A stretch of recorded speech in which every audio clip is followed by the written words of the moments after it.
A friend of the family, a legend of truth. Once upon a time, the ancient legends tell, Truth, rising from the bottom of her well, looked on the world, but hearing how it lied, returned to her seclusion, horrified. There she abode, so conscious of her worth, not even Pilate's question called her forth, nor Galileo kneeling to deny the laws that hold our planet 'neath the sky. Meantime, her kindlier sister, whom men call Fiction, did all her work, and more than all, with so much zeal, devotion, tact, and care, that no one noticed Truth was otherwhere. Then came a war when, bombed and gassed and mined, Truth rose once more, perforce to meet mankind, and through the dust and glare and wreck of things beheld a phantom on unbalanced wings, reeling and groping, dazed, disheveled, dumb, but semaphoring dire deeds to come. Truth hailed and bade her stand. The quivering shade clung to her knees and babbled, "Sister, aid!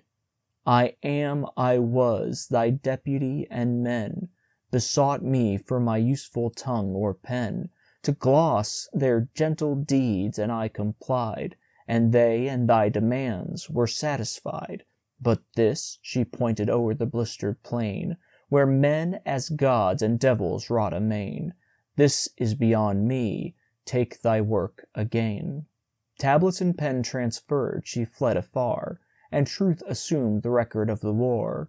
She saw, she heard, she read, she tried to tell facts beyond precedent and parallel, unfit to hint or breathe, much less to write, but happening every minute, day and night. She called for proof, it came, the dossiers grew. She marked them first, return, this can't be true. Then underneath the cold official word, this is not really half of what occurred. She faced herself at last, the story runs, and telegraphed her sister, "Come at once. Facts out of hand, unable overtake. Without your aid, come back for truth's own sake. Co-equal rank and powers if you agree. They need us both, but you far more than me." A friend of the family. There had been rather a long sitting at Lodge Faith and Works 5837 EC that warm April night. 3 initiations, 2 raisings, each conducted with the spaciousness and particularity that our lodge prides itself upon, made the brethren a little silent, and the strains of certain music had not yet lifted from them. "There are 2 pieces that ought to be barred forever," said a brother as we were sitting down to the banquet. "Last Post is the other." "I can just stand Last Post. It's Tipperary breaks me," another replied. "But I expect every one carries his own firing irons inside him." I turned to look. It was a sponsor of one of our newly raised brethren, a fat man with a fish-like and vacant face, but evidently prosperous. We introduced ourselves as we took our places. His name was Bevan, and he had a chicken farm near Calfont-St.-Gilles, whence he supplied, on yearly contract, 2 or 3 high-class London hotels. He was also, he said, on the edge of launching out into herb growing. "There's a demand for herbs," said he, "but it all depends upon your connections with the wholesale dealers. We ain't systematic enough. The French do it much better, especially in those mountains on the Swiss and Italian sides. They use more herbal remedies than we do. Our patent medicine business has killed that with us. But there's a demand still, if your connections are sound. I'm going for it."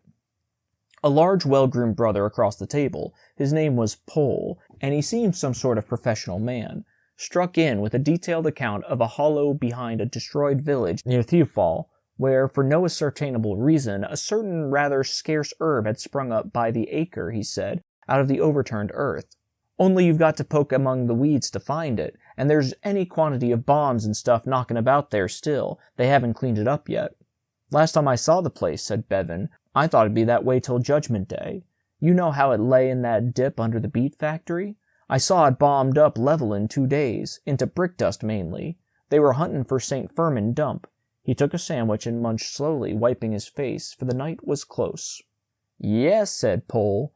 "The trouble is there hasn't been any judgment taken or executed. That's why the world is where it is now. We didn't need anything but justice afterwards. Not getting that, the bottom fell out of things naturally.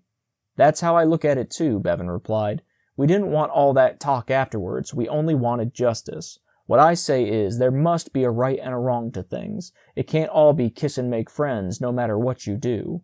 A thin dark brother on my left, who had been attending to a cold pork pie, there are no pork pies to equal ours, which are homemade, suddenly lifted his long head, in which a pale blue glass eye swiveled insanely. Well, he said slowly, my motto is, never again. Never again for me. Same here, till next time, said Pole across the table. You're from Sydney, ain't you? How'd you know, was the short answer. You spoke, the other smiled. So did Bevan, who added, I know how your push talk well enough. Have you started that republic of yours down under yet? No, but we're going to. Then you'll see. Carry on, no one's hindering, Bevan pursued. The Australian scowled. No, we know they ain't, and that's what makes us all so crazy angry with you. He threw back his head and laughed the spleen out of him. What can you do with an empire that don't care what you do? I've heard that before, Bevan laughed, and his fat side shook. Oh, I know your push inside out. When did you come across us? My name's Orton. No relation to the tick-borne one. Gallipoli, mostly dead. My battalion began there. We only lost half. Lucky. They gambled us away in 2 days. Remember the hospital on the beach? Asked Orton. Yes, and the man without the face, preaching, said Bevan, sitting up a little. Till he died, said the Australian, his voice lowered. And afterwards, Bevan added, lower still. Christ, were you there that night? Bevan nodded. The Australian choked off something he was going to say, as a brother on his left claimed him. I heard them talk horses, while Bevan developed his herb-growing projects with a well-groomed brother opposite. At the end of the banquet, when pipes were drawn, the Australian addressed himself to Bevan across me, and as the company rearranged itself, we three came to anchor in the big anteroom where the best prints are hung. Here our brother across the table joined us and moored alongside. The Australian was full of racial grievances, as must be in a young country, alternating between complaints that his people had not been appreciated enough in England, or too fulsomely complimented by a hysterical press. No, Pole drawled, after a while. You're altogether wrong. We hadn't time to notice anything. We were all too busy fighting for our lives. What your crowd down under are suffering from is growing pains. You'll get over 'em in 300 years or so, if you're allowed to last so long. Who's going to stoush us? Orton asked fiercely. This turned the talk again to larger issues and possibilities, delivered on both sides straight from the shoulder without malice or heat. Between bursts of song from round the piano at the far end, Bevan and I sat out, watching. Well, I don't understand these matters, said Bevan at last, but I'd hate to have one of your crowd have it in for me for anything. Would you? Why? Orton pierced him with his pale, artificial eye. Well, you're a trifle, what's the word? Vindictive? Spiteful? At least that's what I've found. I expect it comes from drinking stewed tea with your meat 4 times a day, said Bevan. No. I'd hate to have an Australian after me for anything in particular. Out of this came his tale, somewhat in this shape. It opened with an Australian of the name of Hickmott or Hickmer, Bevan called him both, who, finding his battalion completely expended at Gallipoli, had joined up with what stood of Belvin's battalion, and had there remained, rebunked and unnoticed. The point that Bevan labored was that his man had never seen a tablecloth, a china plate, or a dozen white people together, till, in his 13th year, he had walked for 2 months to Brisbane to join up. Pole found this hard to believe.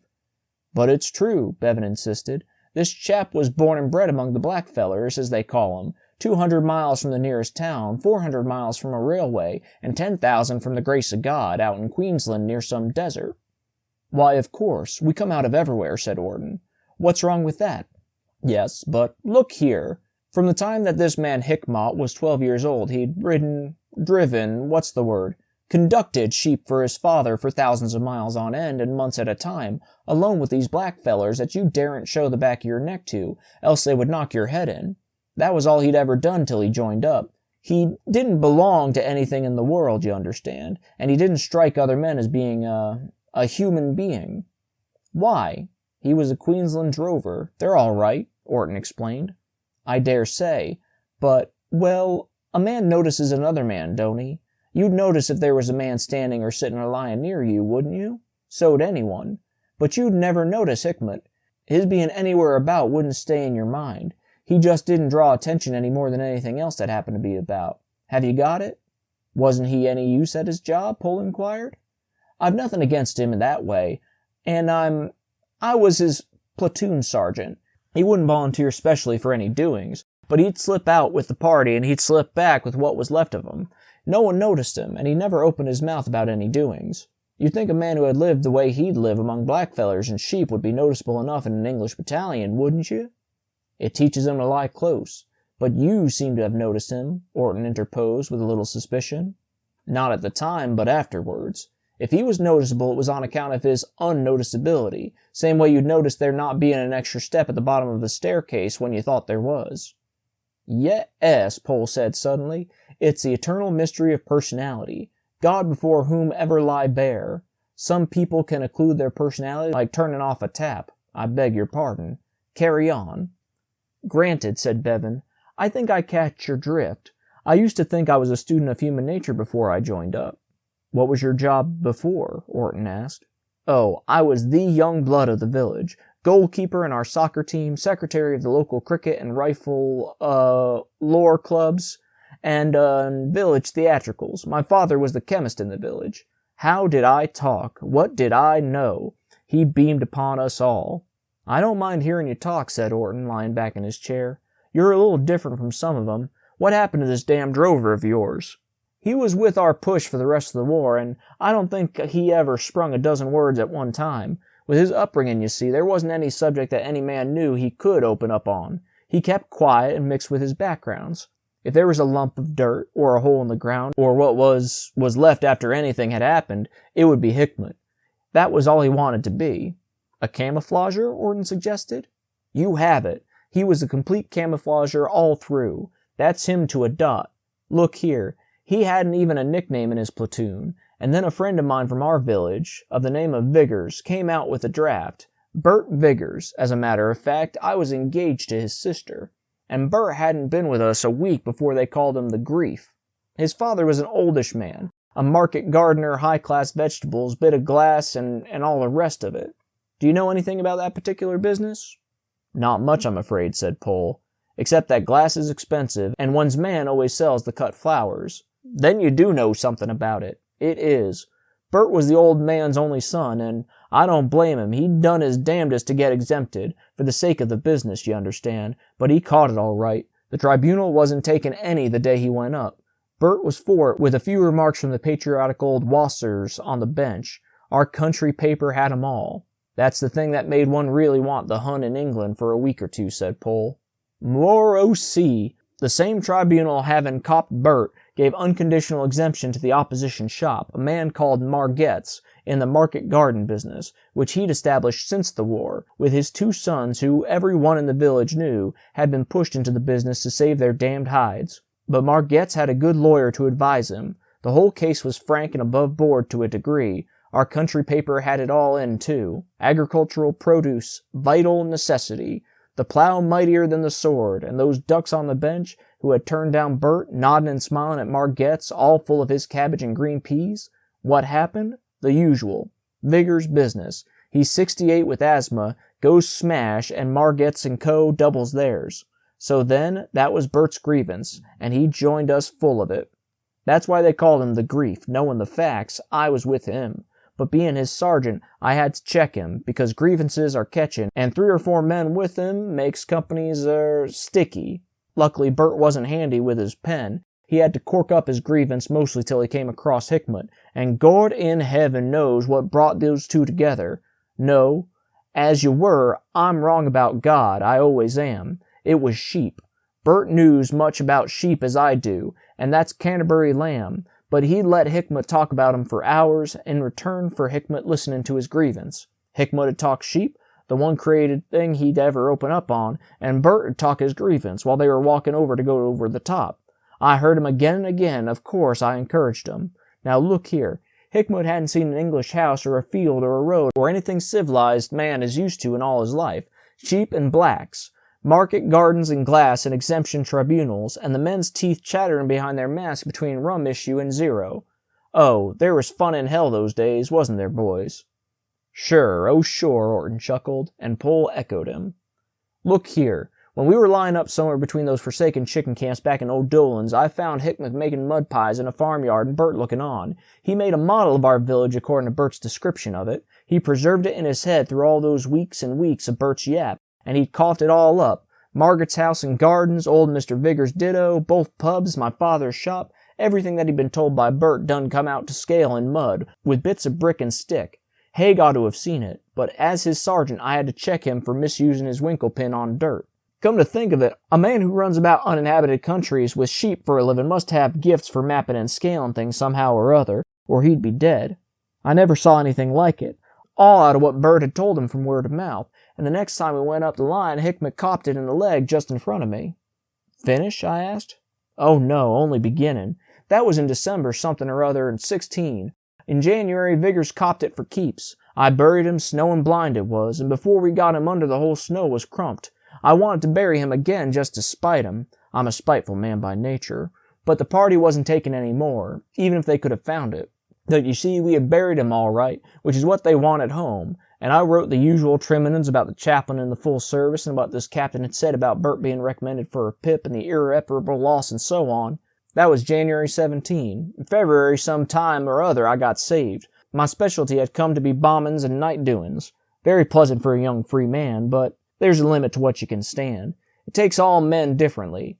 Noise was what started me at last. I'd got just up to the edge, wondering when I'd crack and how many of our men I'd do in if it came on me while we were busy. I had that nice taste in the mouth and the nice temperature they call trench fever, and I had to feel inside my head for the meaning of every order I gave or I was responsible for executing, you know. "We do, go on," said Pohl in a tone that made Orton look at him. "So, you see, the betting was even on my drawing a V.C. or getting number umpty rest camp, or a firing party before breakfast, but Gord save me. I made friends with him the last 2 years of the war. The others went off too quick. They wanted a bombing instructor for the training battalion at home, and he put it in their silly hearts to indent for me. It took him 5 minutes to make me understand I was saved. Then I vomited, and then I cried. You know?" The fat face of Bevan had changed and grown drawn, even as he spoke, and his hands tugged as though to tighten an imaginary belt.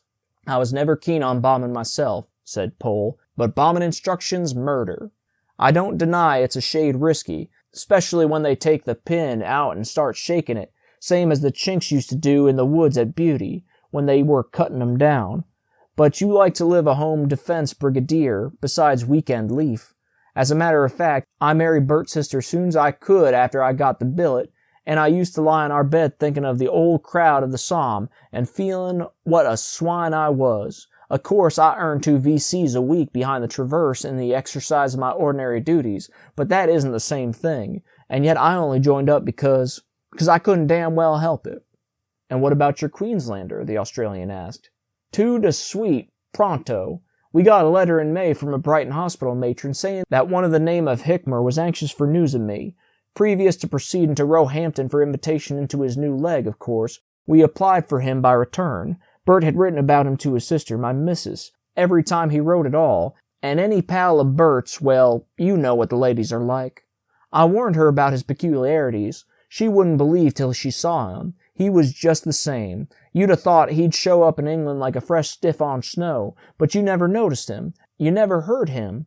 And if he didn't want to be seen, he wasn't there. He just joined up with his background. I know he could do that with men, but how in hell, seeing how curious women are, he could camouflage with the ladies? My wife and mother, to wit, beats me.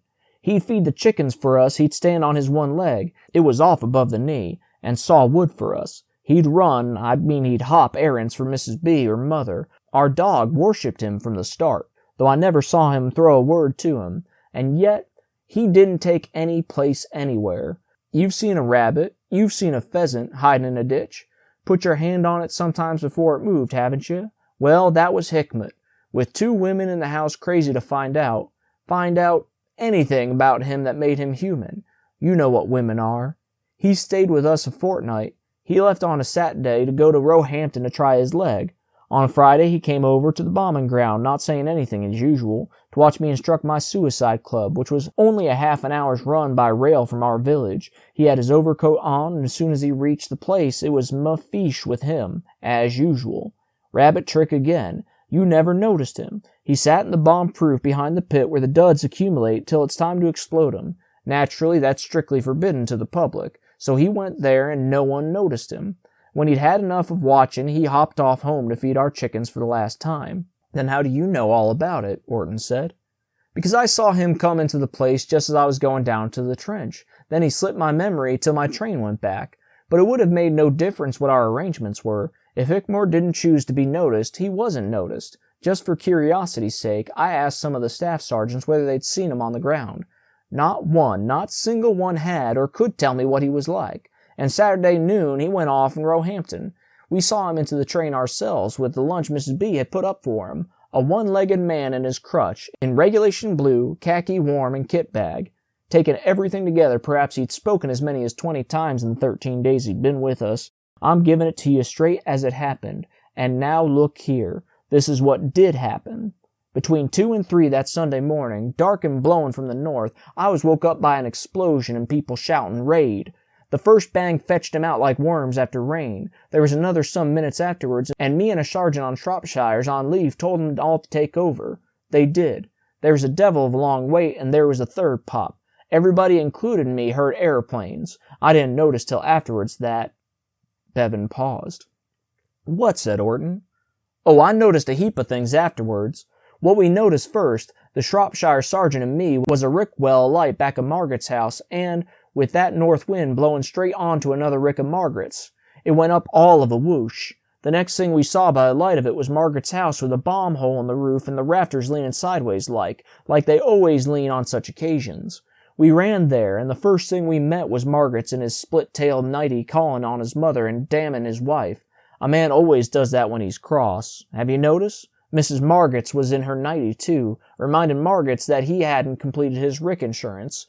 And that's a woman's love and care all over. Behind them was their eldest son in trousers and slippers, nursing his arm and calling for the doctor. They went through us howling like flamin' war for casualties, right up the street to the surgery.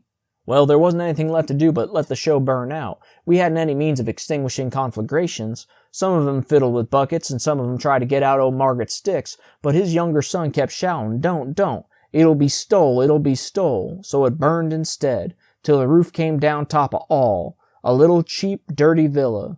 In real life, one whiz-bang would have shifted it, but in our civil village it looked that damn important, and in particular you wouldn't believe. We couldn't get round to Margaret's stable because of the 2 ricks of light. But we had found someone had opened the door, and the horses was in Margaret's new vegetable piece down the hill, which he hired off old Viggers to extend his business with. I love the way a horse always looks after his own belly, same as a gunner. They went to grazing down the carrots and onions till Margaret's ran out to turn 'em out, and then they got in among the glass frames and cut themselves. We had a regular Russian night of it, everybody giving advice and falling over each other. When it got light, we saw the damage. House, ricks, and stable mafeesh. The big glass house with every pane smashed and the furnace end of it blown clean out. All the horses and about 15 head of cattle, butcher stores from the next field, feeding in the new vegetable piece. It was a fair clean-up from end to end. House, furniture, fittings, plant, and all the early crops.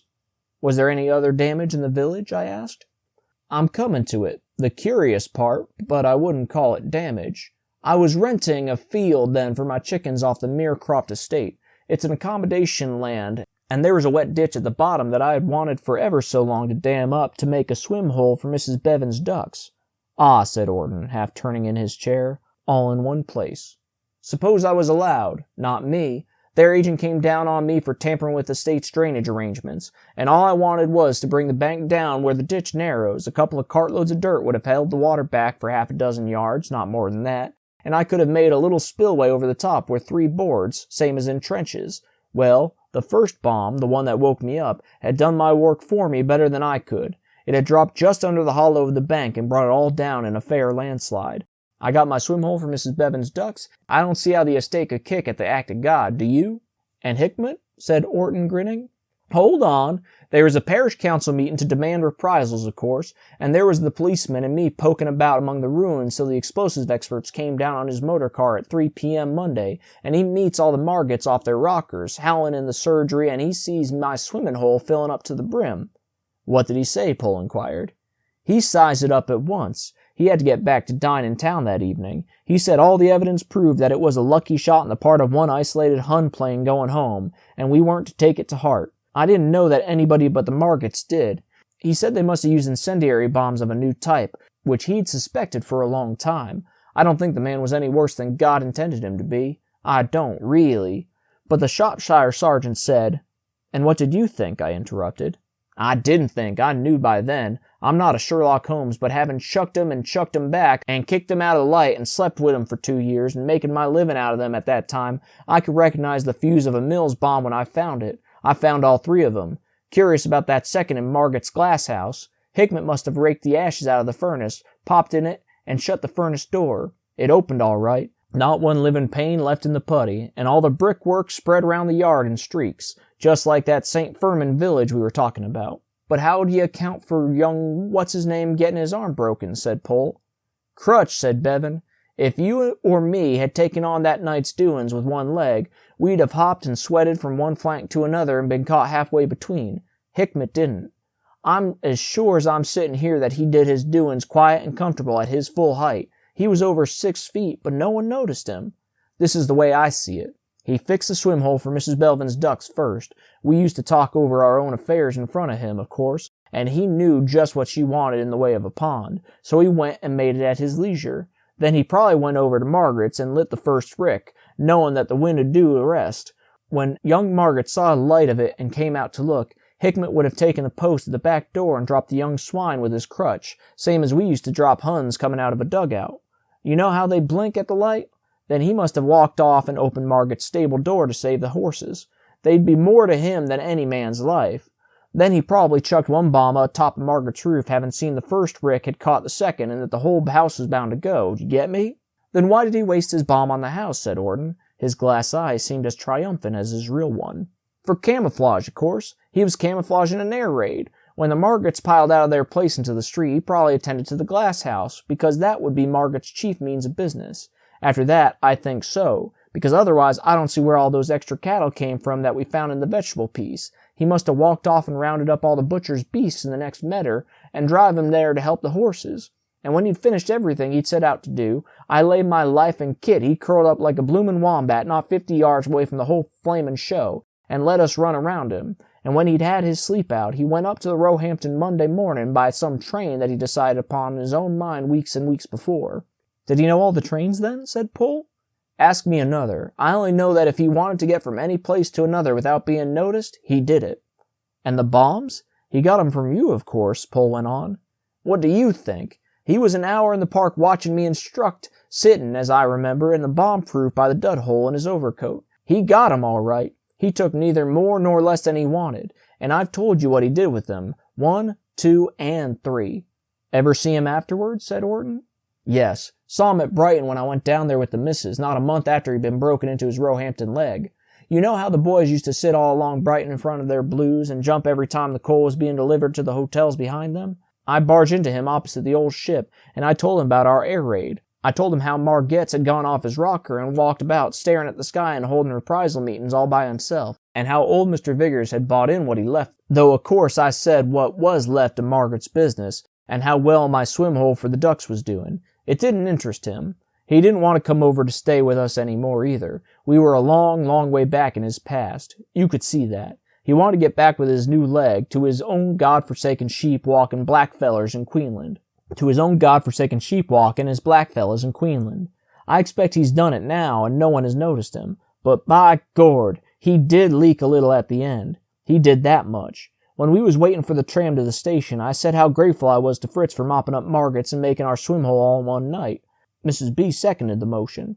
We could have done less. Well, then Hickman said, speaking in his queer way as if English words were all new to him, "Ah, go on and bail up in hell," he says. "Bert was my friend. That was all. I've given it you just as it happened, word for word. I'd hate to have an Australian have it for me for anything I'd done to his friend.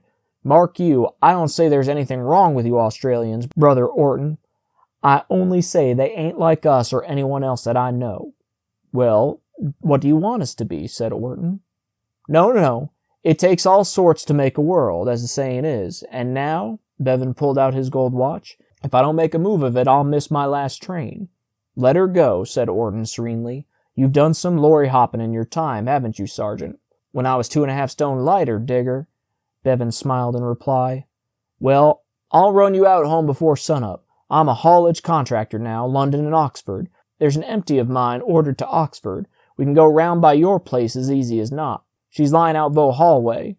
My Gord, and see the sun rise again. Haven't seen him since I can't remember when," said Bevan, chuckling.